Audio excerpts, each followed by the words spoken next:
皆さんこんにちは、まゆです。今日も見に来ていただいてありがとうございます。今回はこちらの糸で V ネックのプルオーバーを編んでいこうと思います。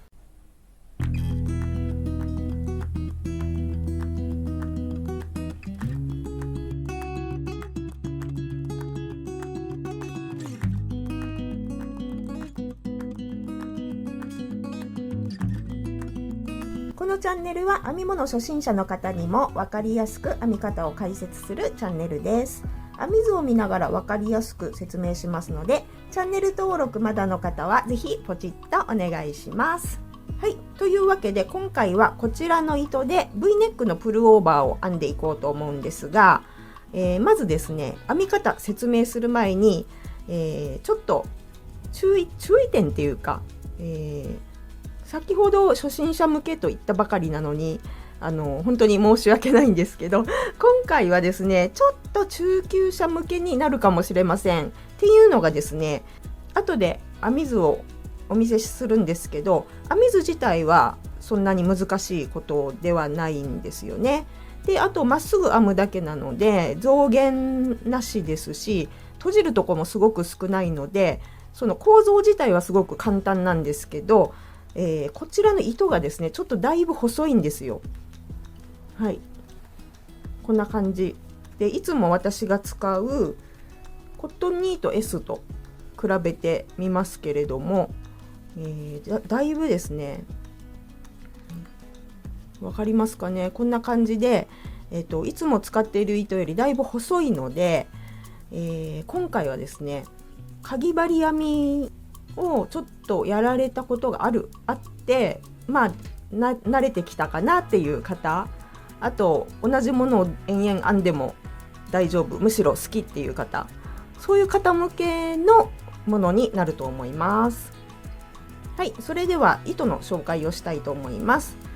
こちらはですね初めて使うんですが、ケイト・ピエロさんのサブリナっていう糸ですね。麻 60% コットン 40%、40g で111メートル入っております。棒針が3号から4号、かぎ針が2号から3号となっております。というわけでだいぶ細い糸です。夏なので麻が入ったやつで編みたいなと思って探してたらこれ行き着いたんですよ。すごく可愛くないですか？赤でね、最近流行りの赤ですよ。で、麻が入ってるので今まで使ってたコットンと比べて編んだ感じだいぶね、なんていうのかな、シャリ感があるっていうのかな。コットンは柔らかいって感じなんですが、なんかねこうさっぱりしてで、なんか涼しい、やっぱりね涼しげな感じはします。編みにくいとかそういうことは全くないですね。はい。で、今回はこちらの糸で編んでいきます。使用量はですね、全部編み終わってから最後の方でお知らせしたいと思います。はい、準備するものです。今回はこちらの4号かぎ針を使っていきます。あとハサミ、毛糸用のとじ針、メジャー、あと段数マーカー、以上です。はい、それではですね、編み図を見る前にちょっと簡単な製図を書いたのでご覧ください。これで編む順番を説明します。はい、出来上がりの雰囲気こういう感じになります。着丈が、52センチぐらいですかね。で、横幅が55センチぐらい、胸囲が110センチですね。で、こう V になるんですけれども、編んだところはこれですね。もうただの長方形を2枚編みます。普通は下からこう編んでいくのがほとんどなんですけど、今回はですね真ん中、ここからこういう風に編んでいこうと思います。こっちが左身ごろですね。で、こっちが右身ごろで、この同じものを2枚編んで、でここをですね剥ぎ合わせて、これ前なんですけど、こう剥ぎ合わせて、後ろも剥ぎ合わせて、で、こことここですね。でこことここを剥ぎ合わせて、あとは縁編みをして終わりという簡単な作りになっております。でここの首の開け具合なんですけど、ここまだ何センチにするか書いてないんですが、身ごろを編んでからちょっと決めようと思っています。で皆さんもここ首の開け具合って結構好みがあると思うので、編んでから決めてもらっても全然いいと思います。はい、こちらが編み図になります。ちょっとパッと見複雑そうですが、全然簡単です。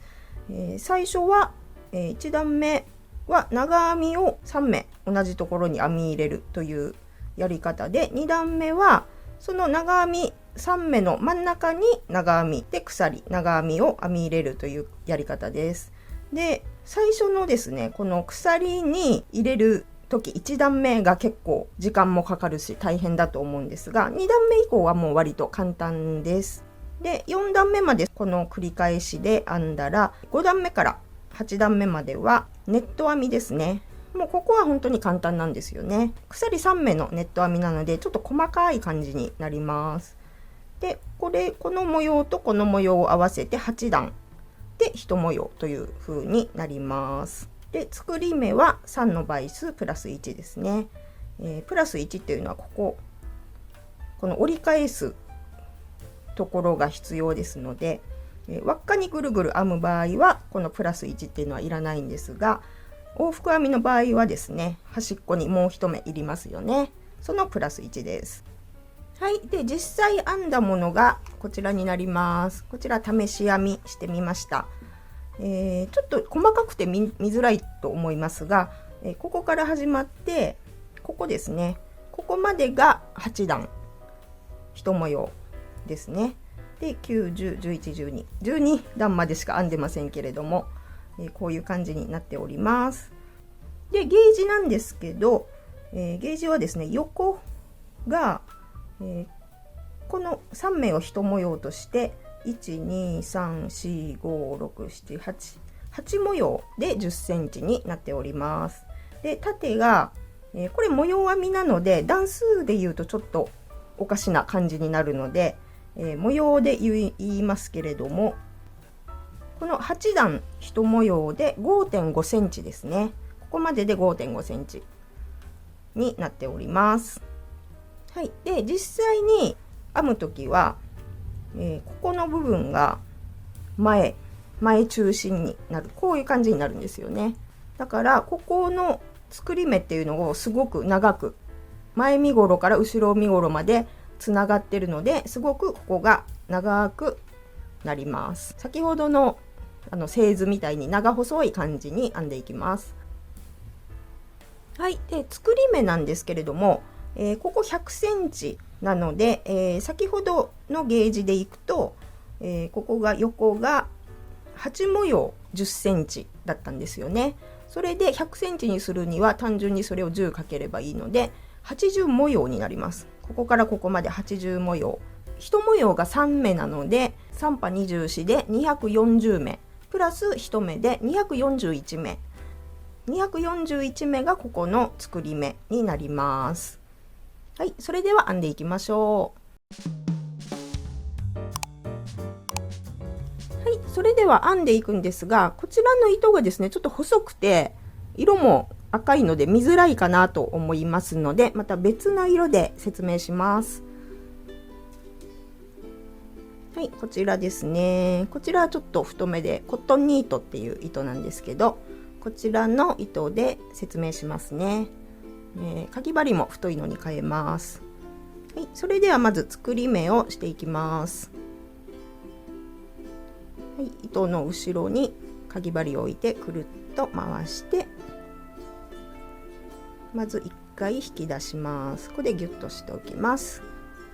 はい、でここから鎖編みをします。まず1目編んで、はい、で1目目の左半目に印をしておきます。はい、で今編んだ1目も入れて、ここから241目編むんですが、長く編む時っていうのは途中で20目ぐらいごとに印をつけておけば安心ですよね。1、2、3。はい、今20目編みましたけど、ここでこのようにですね、印をつけておけば間違いが少ないと思います。はい、ちょっと短いんですけど、編み方の説明なのでこのぐらいにしておきますね。はい、今3の倍数プラス1目編めました。で、最後のこの目に印をしておきます。ですね、印つけるときは右半目と裏山、ここにつけておきますね。で、これは最後までつけっぱなしにしておいてください。これがついていた方が後で閉じる時とかにも便利ですので、そのままにしておきます。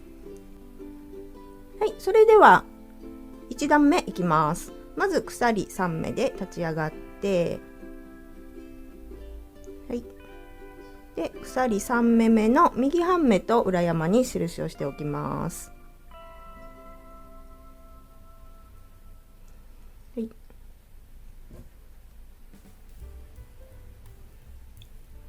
はい、で次長編みなんですけど、この印がしてありますよね。この上の半目だけを拾って長編みをします。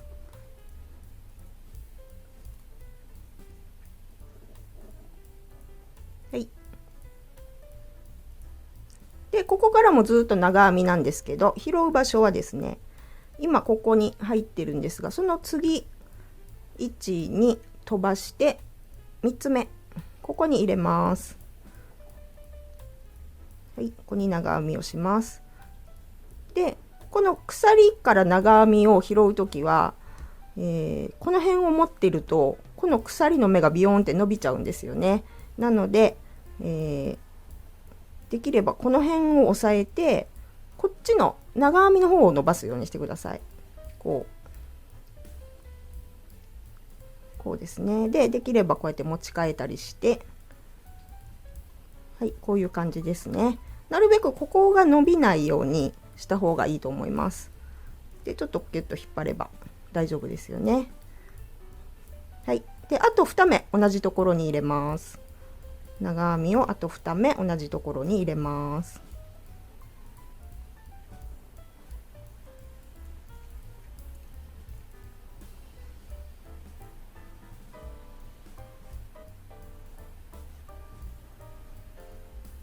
はい、こういう感じで長編みが入ってるのが分かりますよね。ここであとはもうこれの繰り返しになります。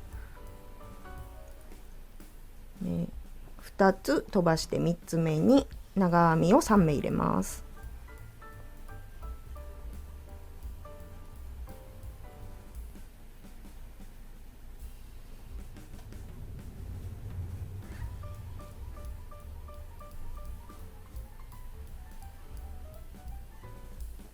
はい、はい、こういう感じになりますね。はい、でこれを端の手前まで編んでみてください。はい、今1段目端の手前のところまで来ました。ですね、あと鎖が1、2、3余ってますね。3の倍数プラス1目で作り目をしたらこのように最後3目余ると思います。で最後は長編み3目じゃなくて2目します。この印のところに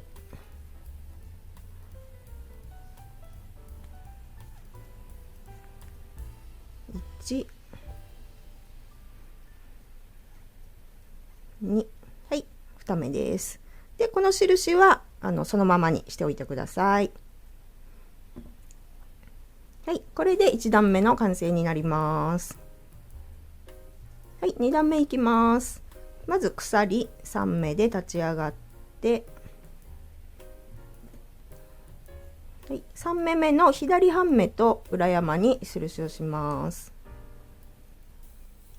はい、こうですね。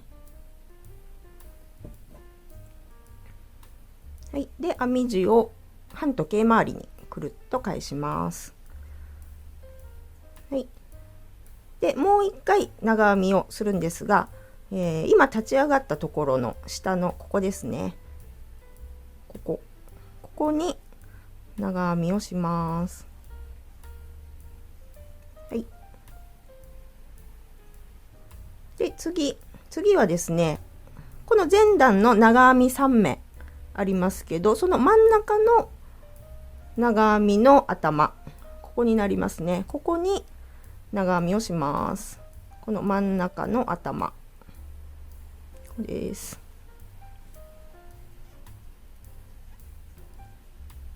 はい、で鎖を1目して、また同じところに長編みします。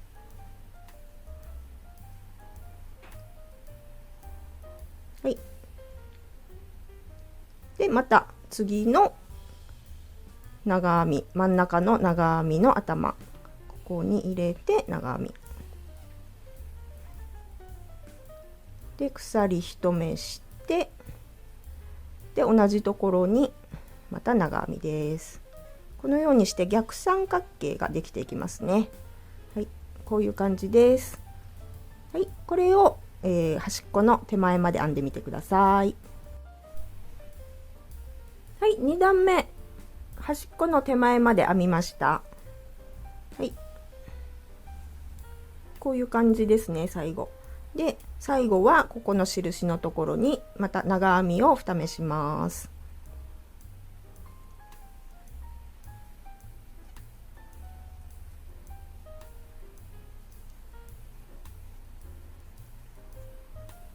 はい、でこの印はもう取っちゃって大丈夫です。はい、これで2段目の完成になります。はい、それでは3段目いきます。3段目は1段目と同じ編み方なんですが、ちょっと入れるところが違うので、最初だけやっていきますね。まず鎖3目で立ち上がって、3目目の左半目と裏山に印をします。はい、でかぎ針をこう戻す時なんですが、こうやって戻して引っ張った時に動く方が上になってれば正解です。こうやって今見えますか？上が動いてますよね。逆にこうなっちゃったら違います。なのでこうですね。動く方が上になるようにしてください。はい、でくるっと半時計回りにします。でまたこの今編んだ鎖の下のここのところに長編みを1つします。はい。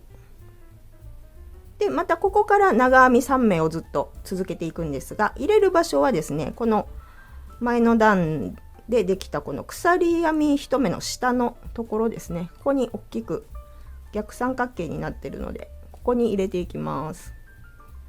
ここに、側に入れて、側に入れてっていうのはこの目に入れずにこう大きく空いたスペースにかぎ針を入れるということです。はい、でここに長編み1目、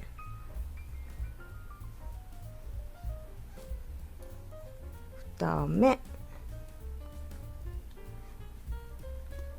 3目、はい、こういう感じですね。これを端っこまで続けていってください。はい、端のところまで来ました。で端っこはこの印のところに長編み2目です。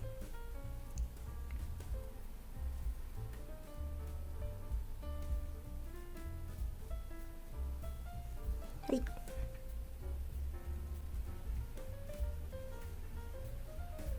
はい、これで3段目まで完成しました。で4段目なんですが、4段目はこの2段目と全く同じやり方なので、4段目まで編んでみてください。はい、今4段目まで編みました。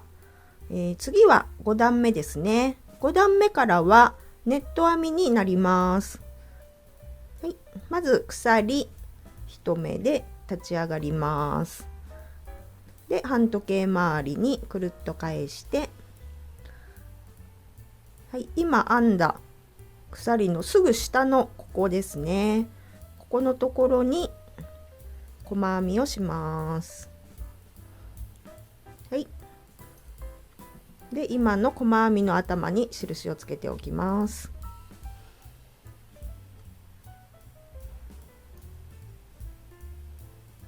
はい、今鎖1目で立ち上がったんですけれども、その前の段は鎖3目だったんですよね。この立ち上がりの目数っていうのは決まってまして、次の目細編み編む時は鎖1目ですね。で中長編みの時は鎖2目、このように長編みがある時は鎖3目というふうに決まっています。そういうのを覚えておくとご自分でオリジナルを作る時にもね参考になると思います。はい、でそれではここから、鎖と細編みだけですね。鎖3目して、はい、で次の、ここではなくここの逆三角形になっているところですね。ここに、かぎ針を側に入れて引き出してで細編みをします。はい、こういう感じですね。鎖3目して、はい、次の逆三角形のところここに入れて細編みをします。はい、こういう感じです。これを端っこまで編んでいってください。はい、最後のところまで来ました。最後は鎖3目したらこの印のところに細編みします。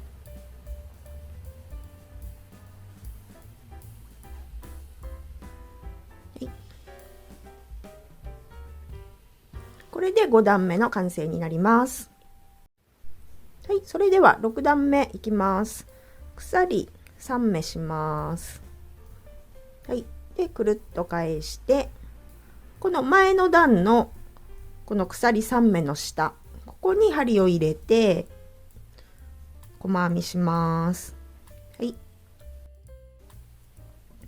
で印は今編んだ鎖3目、はい、ここにこういうふうに輪っかになっていると思うんですが、ここ全部拾ってください。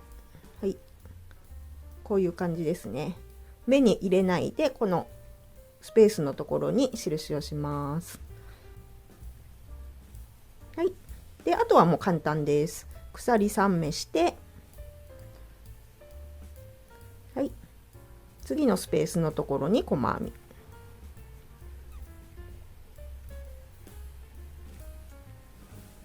はい、鎖3目して次のところに細編み、はい、でこういう感じですね。でネット編みをきれいに編むコツなんですけれども、鎖3目は普通にしますよね。でここに入れる時にこの真ん中、これは3目なのでだいたい大丈夫なんですけど、鎖7目とかいう時にねだいたいこう真ん中に入れてこのね山の真ん中になるように入れて、で細編みする時にねここを一回ギュッてした方がいいですね。ここがギュッと締まってた方が綺麗にこう山になるんですよね。鎖3目してギュッと締めないとなんかこっちはちょっと緩い感じで編んでみたんですが、なんとなくぼやけた感じになります。なのでこの細編みだけはちょっときつめにギュッてした方がいいと思います。はい、これで端の手前まで編んでください。はい、端のところまで編んできました。鎖3目して最後のこのスペースのところに細編みをしたら、ここで終わりじゃありません。まず鎖1目して、でここの印のところに中長編みをします。中長編みは1回かけてここに入れて引き出して、で糸をかけてそのまま全部を引き抜きます。はい、こういう感じですね。はい、これで6段目の完成になります。はい、それでは7段目いきます。まず鎖1目で立ち上がってくるっと返して、はい、今編んだすぐ下にあるこのスペースがありますよね。ここに側に入れて細編みをします。はい、で今編んだ細編みの頭に印をします。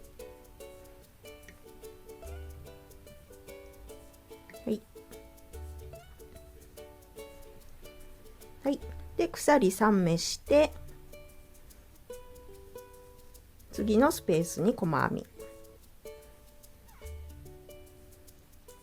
はい、3目して細編み。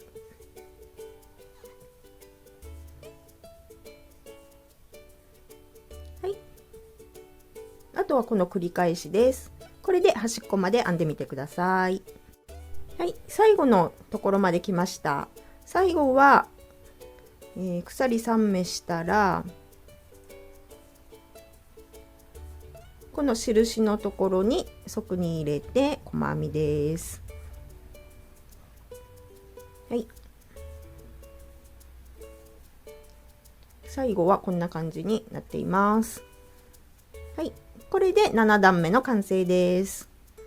あと1段ですね。8段目まで編むのであと1段なんですけど、8段目は、さっきやった6段目と全く一緒ですので参考にして編んでみてください。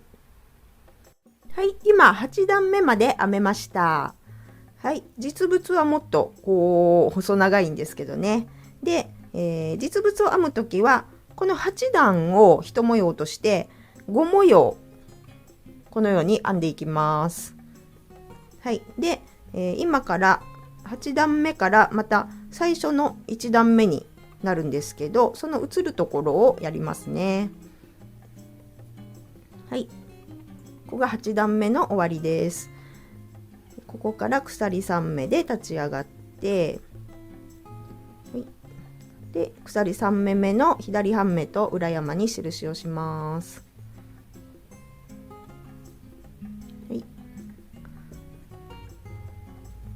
はい、でくるっと裏返して、はい、でこの下のスペースのところに長編みをします。はい、であとはずっとこの下の鎖編み3目の下のスペースのところに長編みを3目ずつ。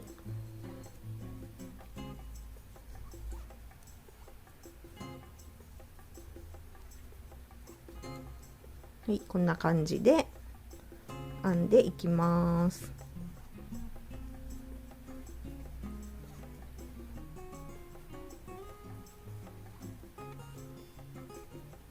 はい、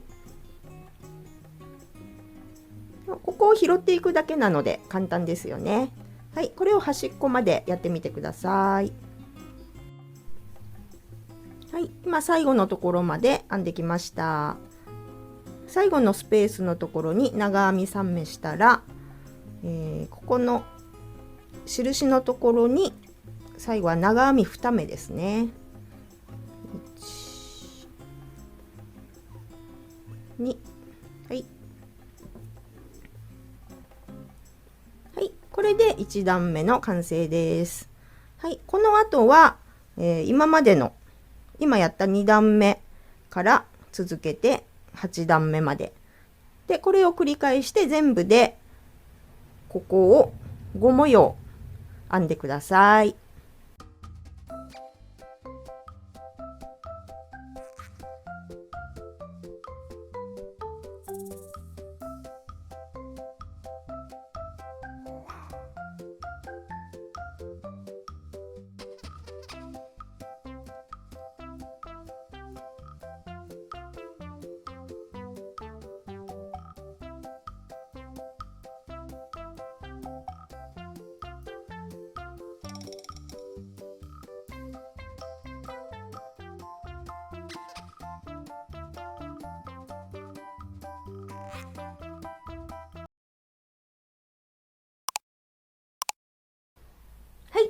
は身ごろ同じもの2枚編み終わりました。今ちょっとこの画面に入りきれてないので、どうなっているかっていうとですね、これはこのように長い身ごろを半分に折って、はい、この半分に折ったここが肩の線ですね。ここが肩の線になります。で、今からここの中心、はい、このようにちょっと印もつけてるんですが、ここの中心を剥ぎ合わせて、ここ前中心ですね。で、後ろも同じようにこうちょっと印つけてるんですが、このように剥ぎ合わせます。ここですね。そして、脇も印つけてるんですが、ここからここまでですね、剥ぎ合わせます。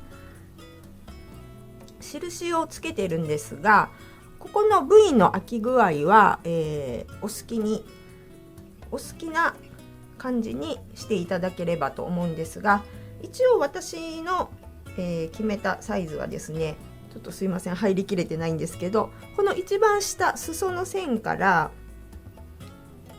こう上がって30センチのところ、下からここ30センチのところまで剥いでいこうと思います。まず30センチ測って、一つに印をつけたら、この目をですね、目っていうか模様を数えて同じ場所に、反対側も印をつけてください。はい。で、ここの部位のここから肩までの線が20センチになっております。で、後ろの方なんですけど、後ろはですね、肩から8センチから9センチぐらい、8.5 センチぐらいですね、開けました。で、ここに印をして、反対側にも同じように印をして、で、このね、下の方からこう剥いでいきます。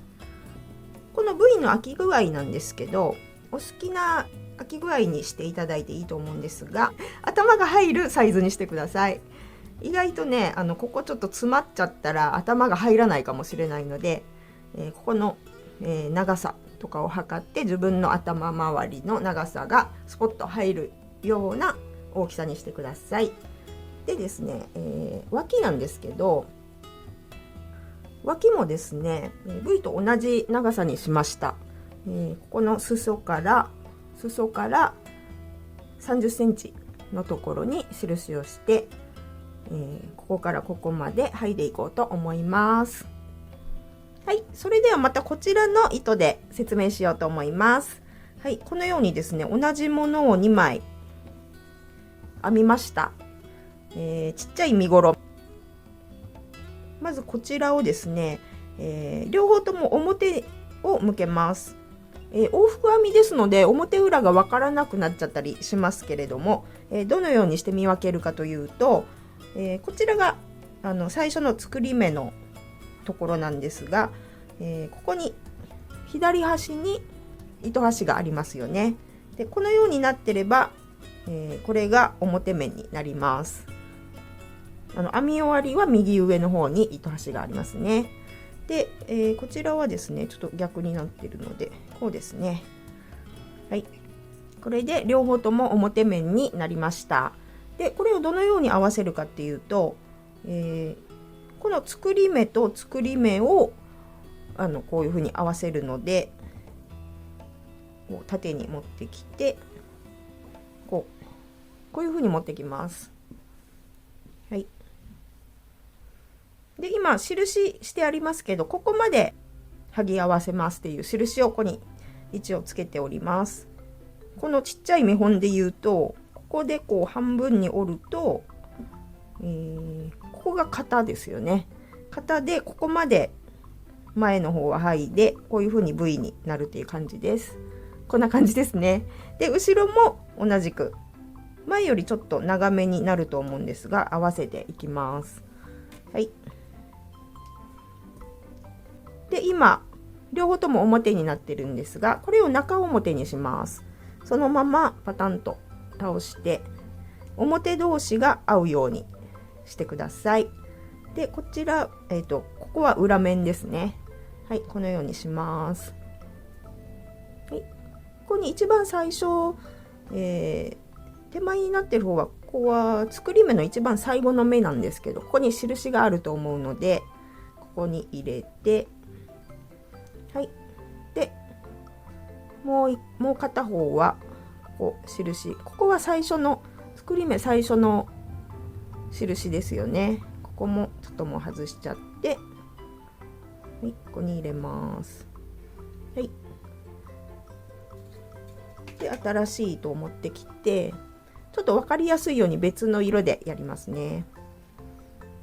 はい、糸をかけて引き出して1回かけてギュッとしておきます。はい、でもうここから簡単になります。鎖2目して、はい、でここですね、長編み3目が入っているところが分かりますよね。この鎖編みのとこ、ここちょっと空いてるので分かりますよね。ここに入れます。はい、で反対側も同じようにしてください。ここ長編み3目ありますよね。ここに入れます。はい、で1回引き出して、これで細編みをします。はい、で鎖2目して、また同じように、はい、ここのところに入れて、反対側も同じところに入れて細編みします。はい、こんな感じですね。はい、これでこの印のところまで編んでみてください。はい、印の手前のところまで来ました。今鎖2目したところです。で最後のところに入れて、はい、で同じように細編みをします。はい、はい、こういう感じですね。今これは裏から見たところですね。ここで切って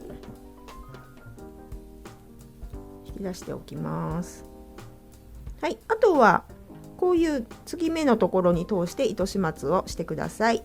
はい、で表から見た感じ、こういう感じですね。はい、今違う糸でやったのでここ見えますけど、実物は同じ赤い糸でしますのでほとんど見えないと思います。はい、こういう感じですね。はい、で後ろ身ごろの方も同じように剥ぎ合わせてみてください。はい、今前の方を閉じて、後ろも同じような感じで閉じてみました。はい、で今度はこの脇を閉じる方法をやります。こちら側はもう閉じたんですけれども、見ての通りこの前のやり方と同じやり方になります。はい、なんかちっちゃいプルオーバーができつつありますけど、はい、では行ってみます。でまずまた中表に合わせます。はい、このようにしてここからここまで剥ぎ合わせていきます。まず最初に入れる場所は今ここに印があるんですけど、これは、身ごろをずっと編んできて一番最後の段ですよね。ここ一番最後の段の一番端っこ、偶数で終わっているので、このようにここにこう鎖3目のスペースがあるんですが、ここに入れます。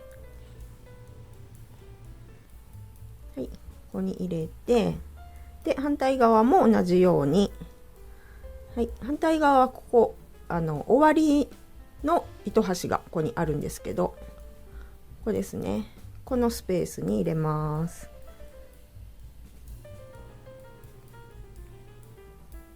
で新しい糸を持ってきて、はい、また違う色でやりますね。はい、1回かけて引き抜きで、もう1回かけて引き抜きです。はい、で鎖を2目して、はい、次のこの鎖3目の下のスペースに入れて、反対側も同じようにここに入れて細編み、はい、鎖2目して次のスペースに入れて細編み、はい、この鎖2目はあまりきつくならないように、ここがちょっと短くなっちゃうとこうギュッて詰まった感じになるので、あまりきつく編まないようにしてください。はい、こんな感じですね。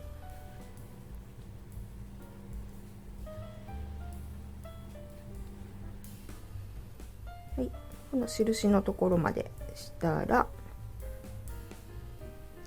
はい、ここはもう切っちゃってください。で糸を引き出して、はい、とじ針に入れて、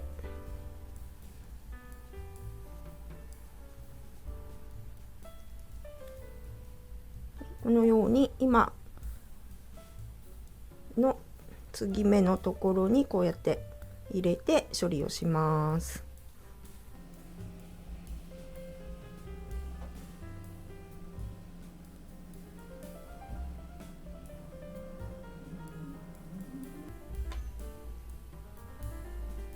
はい、このような感じになります。表に返して、はい、表から見たらこういう感じになります。はい、反対側も同じようにしてみてください。はい、今ですね、こちらの中心と脇の方も全部剥ぎ合わせて、身ごろが形になりました。はい、こんな感じです。さっきちょっとこのままさらっと羽織ってみたんですけれども、ちょうどいい透け加減で、ちょっと分かりますかね、こんな感じで、着た感じも糸が細いのでとても涼しい感じです。とても着やすかったです。で今から、ここの袖口と裾ですね、ここの、ゴム編みをしていこうと思います。で、最初ですね、ここの襟ぐりのところも縁編みとかしようかなって思ってたんですが、着てみたところしなくてもいいような、もうこのままですっきりとした感じでいこうかなと思うので、この襟ぐりはもうこれで完成とします。あとはこのね糸始末をしたら終わりですね。はい、それでは、まず袖口の方のゴム編みの説明をします。はい、それではまたこのミニミニプルオーバーを使って説明していこうと思います。はい、ではこちら側の袖口を今からつけていきます。はい、このように横にしてください。で今このピンクのところが針であるところですよね。この針であるところのこのスペースにかぎ針を入れます。はい、そして新しい糸を持ってきて1回引き出します。でまた1回かけて引き出します。はい、で今から細編みでずっと拾っていきますので、細編みはまず最初の立ち上がりは、細編みの1目と数えないので、ここに細編みもう1回入れます。はい、でここに印をしておきます。はい、この最初のスペースに細編みが1目入ったことになります。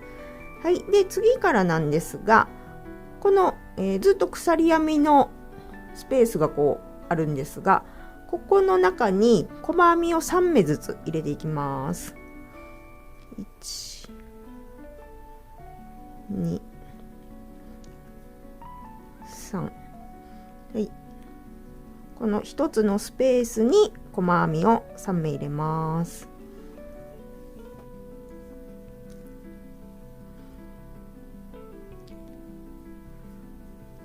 はい、はい、これを1周ぐるっと編んでみてください。今一周ぐるっと編んできました。で最後のところですね、この最後の、このはぎ目のところに来ました。で最後のスペースは細編み1目です。細編み1目して、でこの最初につけた印のところに引き抜き編みをします。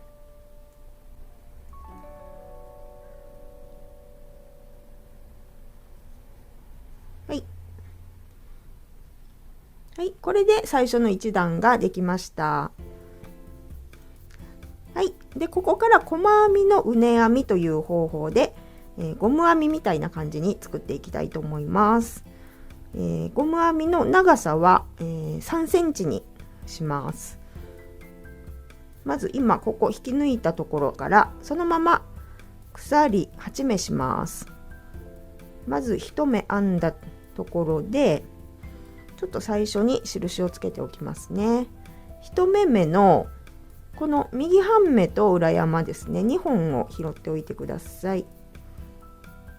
はい、こうですね。はい、で今編んだ1目も入れて8目編みます。2、3、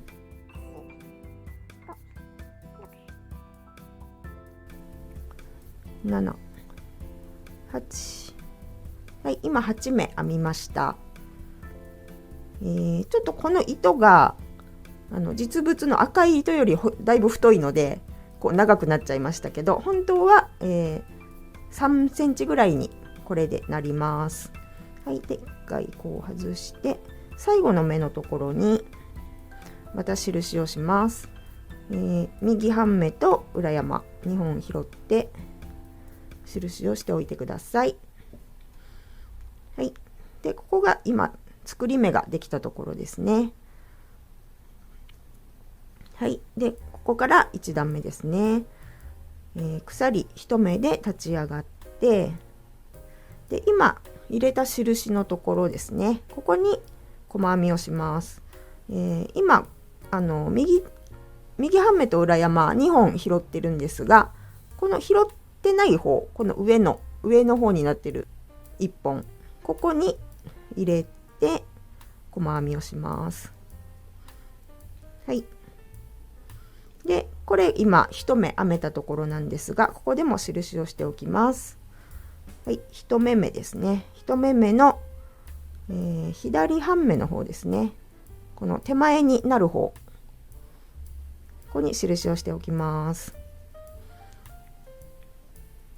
はい、で、今編んできたこの作り目の上になってる方の半目だけを拾って細編みをしていきます。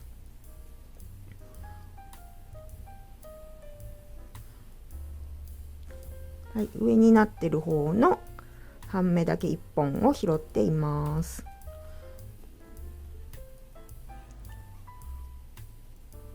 はい、今1234567 7編みましたね。で8目目はこの最後の印のところです。これも上になってる方の半目を拾います。はい、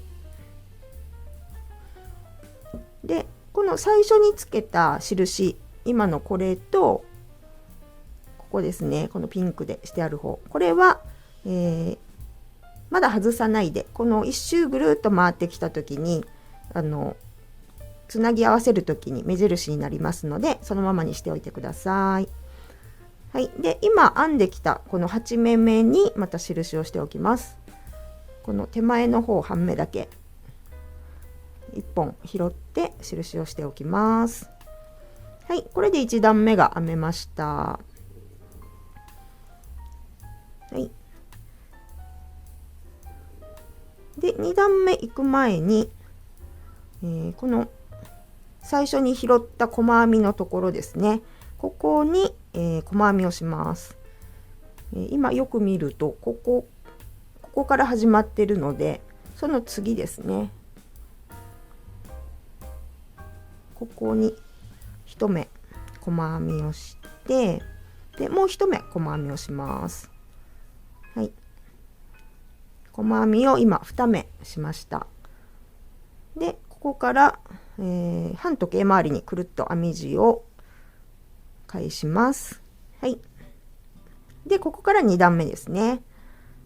ここ今印がありますよね。ここにまず1目目入れます。はい、これで細編みをします。はい、1目目でこの印をもう取っちゃって、で今編んだ細編みの内側手前側ですね、1目拾って印をします。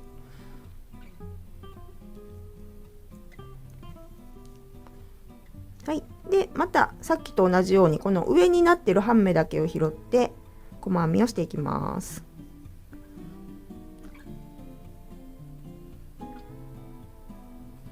はい、今1234567編めました。で最後は8目目はこの印のところですね。はい、これで8目編めました。はい、で最後の目のところにまた手前の半目だけに印をします。はい、で3段目いきます。鎖編み1目で立ち上がってまた半時計回りにくるっと回します。はい、で今つけたばかりの印のところに入れて細編みします。はい、でさっきの印を外して最初の目のこの手前の半目だけここに印をしておきます。はい、であとはもう1段目と1段目でやったのと同じようにこの上の半目だけを拾って細編みをずっとしていきます。はい、で下まで来たら、次この前の段の細編みのところに細編みを2目入れるのを忘れないでください。であとはもうずっと繰り返しです。そのまま同じように繰り返してぐるっと1周してみてください。はい、今1周ぐるっと編んできました。なんかバランスが合ってない感じになってますけどもはい、で、最後ですね、あと2目入れるところがあります。最後ですね。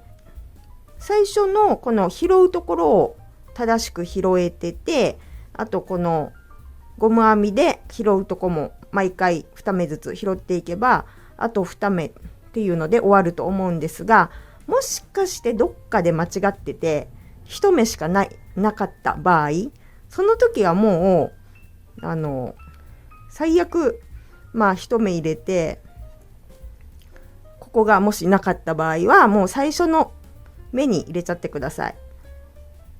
一番最初のとこ、こう入ってるんですけど、ここですね。もうここで、よしとしますっていうのがもうこれでねいいと思います。このゴム編みってすっごい時間がかかるじゃないですか。でここまで来て一目合わなかったって言ってやり直すのはすっごいもう心が折れるんですよ私もなんかこう身頃の方だったらねこの簡単な編み方なんでいいんですが、自分で言うとこの細編みの畝編みってすっごいなんか人によると思うんですけど、私はすっごい疲れるんですよねなんかずっとこう細編みの目を見てないといけないからかなって思うんですけど、すごい時間もかかるし、それでねなんか最後の最後で合わないってなったらちょっともう本当にがっくりきちゃうんで、こうやってパッと見て明らかにねここがおかしいとかね、やっぱりやり直したいっていう方はもうやり直してもいいと思うんですけど、パーッと見ておかしくなければねもうこれで最後の一目ぐらいはね合わなくても大丈夫だと思います。はい、この細編みの連続が好きっていう方もねいらっしゃるかもしれないですけどね。はい、じゃあ、さっきの続きですね。2目あると思うので、最後、細編みをいつものように2目しまして、はい、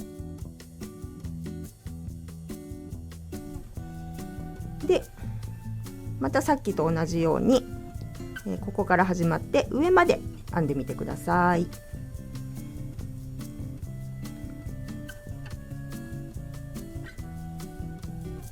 はい、で今1目編んだんですが、今度のですね印は、今まで手前のこの1本だけすくってたんですが、今度はね上2本、この細編みの頭ですね、今編んだ細編みの頭2本拾って、こんな感じで印をしておいてください。で上まで編んでいきます。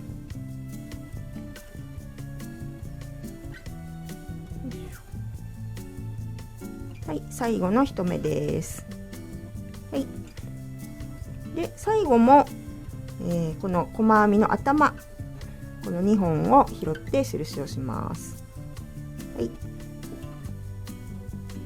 はい、で今からここをこうつなげていくんですが、つなげる時は裏からつなげますので、このようにしてこう裏返してですね、こういう風にしていきます。今編んだところから鎖1目で立ち上がってください。はい、でまたくるっと返して、はいはい、このように持ちます。はい、で入れるところはさっき最初に印したところですよね。この一番最初のところ、ここにまず入れて、はい、で今したばっかりのこの印のところに入れて、はい、でここは引き抜き編みでいきます。全部を一気に引き抜きます。はい、はい、で次からも同じようにして、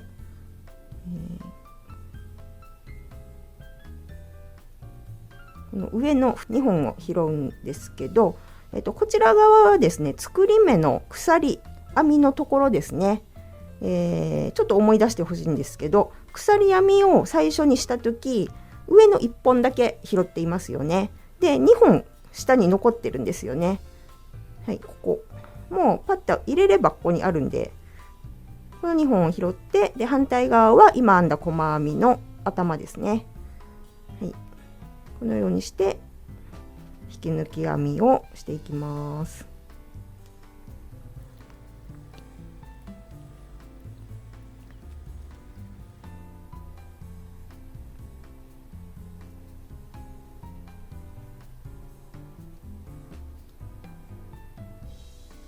はい、これを続けてください。はい、で最後のところまで来ました。最後もこの印のところに入れて、でこちら側も入れて、ちょっと外しますね。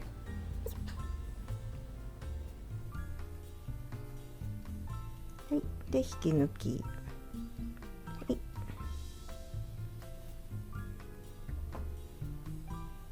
はい、でここでも切っておきます。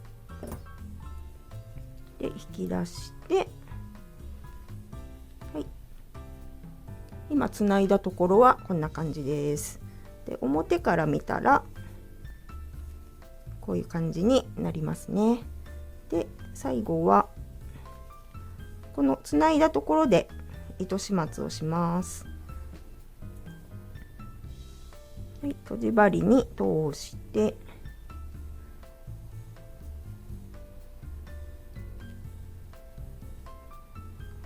ね、今つないだところに入れていきます。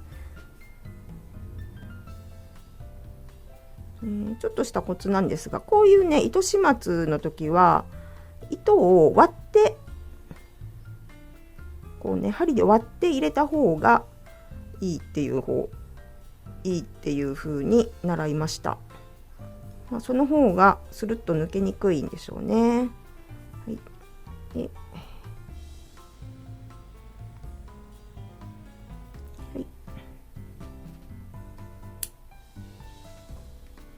で最初のこの一番最初の糸端も同じように処理しておいてください。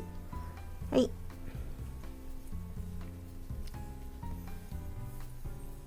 はい、これでねちょっとバランスが変なんですけどはい、これで袖口のゴム編みができました。で実物もですね編んできたので見てください。はい、はい、こういう感じになります。3センチぐらいですね。ちょっと肩がだいぶ落ちるのでこういう感じで割と腕も隠れる感じになります。はい、これで袖のゴム編みの完成です。はい、で次はこの裾のゴム編みの説明をします。はい、それでは最後ですね、この裾のゴム編みをやっていこうと思います。と言ってもゴム編みのやり方はここと全く同じなんですよね。なので、裾の拾い方そこだけをやっていきます。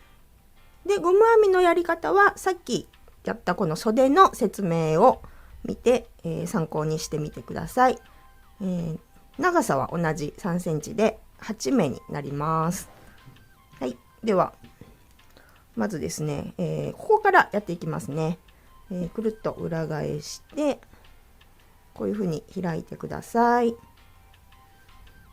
はい、でこのピンクのところがはぎ目ですので、このはぎ目の糸が入っているところですね、ここにまずかぎ針を入れて、で新しい糸を持ってきて、はい、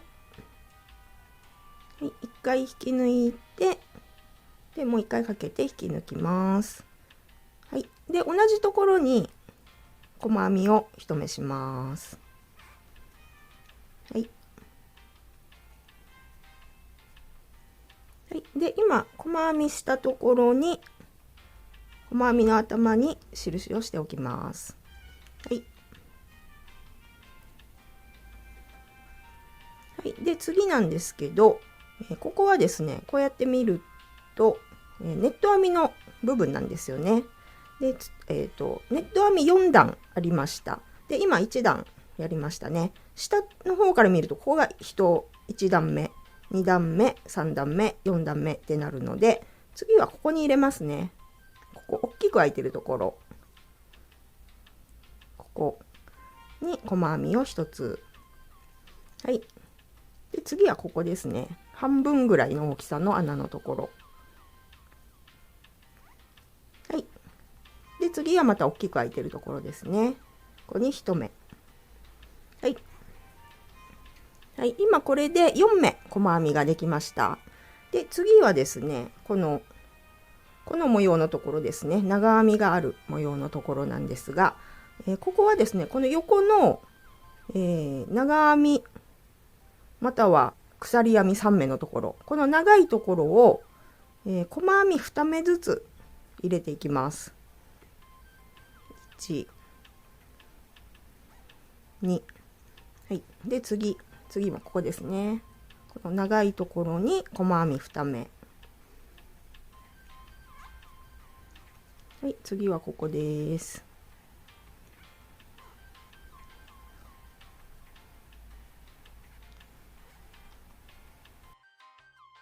で次はここですね。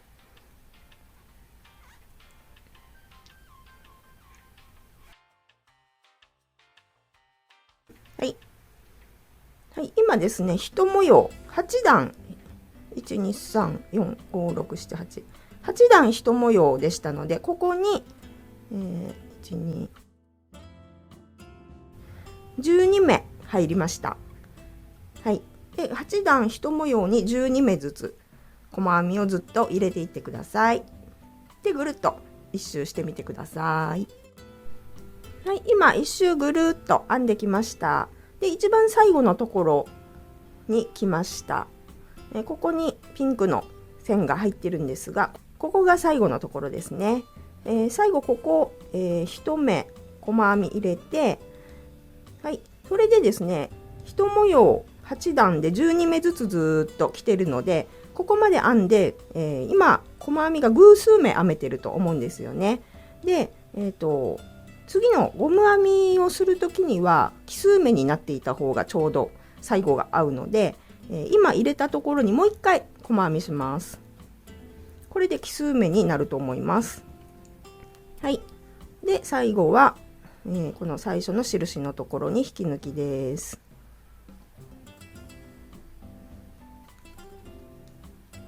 はい。はい、これで一周ぐるっと拾いました。で、ここからはさっきも言ったように、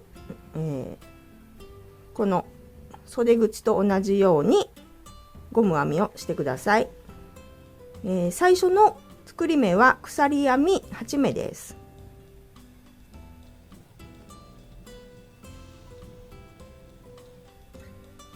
はい、ここから同じようにゴム編みをしていってください。はい、というわけで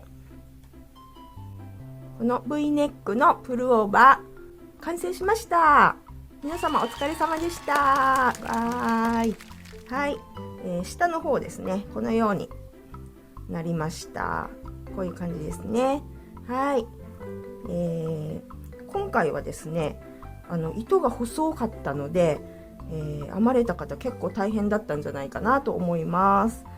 もう身ごろのところは結構簡単な編み方なので、覚えてしまえばね、もう簡単にバーって編めるんですが、やっぱり私はここのところがね大変だったんじゃないかなって思います。もしかして今から編まれる方は裾のところをねもっと簡単な縁編みにされてもまあいいんじゃないかなって思います。もしこれを編めたらですね、もう初心者とは言わないですよね。もう中級者レベルですよね。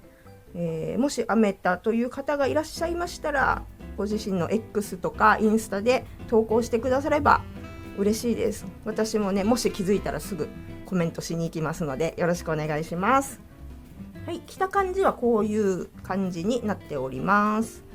まあ V の開き具合ですけどね、私的にはもうちょっと深くてもよかったかもなって思ってます。後ろの方もですね、もうちょっと深くしたら、袖こう後ろが開くことによって袖がもうちょっと下まで落ちるんですよね。もうちょっと深くても良かったかもしれないですね。あと着た時の感じはとてもさらっとしていて着心地が良かったですね。やっぱりリネンが入っているのでさらっとしていて気持ちがいいです。私もヘビロテするんじゃないかなって思います。で、毛糸を使った量なんですが、8個と半分ぐらい、これ残った、9個目のなんですけど、8個半ぐらいですね。8玉半ぐらいでしたので9玉あれば大丈夫だと思います。はい、今回はこちらのプルオーバーを編みましたがいかがだったでしょうか。この動画が分かりやすかったとか参考になったという方はぜひチャンネル登録、グッドボタンをお願いします。最後まで見ていただきましてありがとうございました。編み物って楽しいまゆでした。バイバーイ。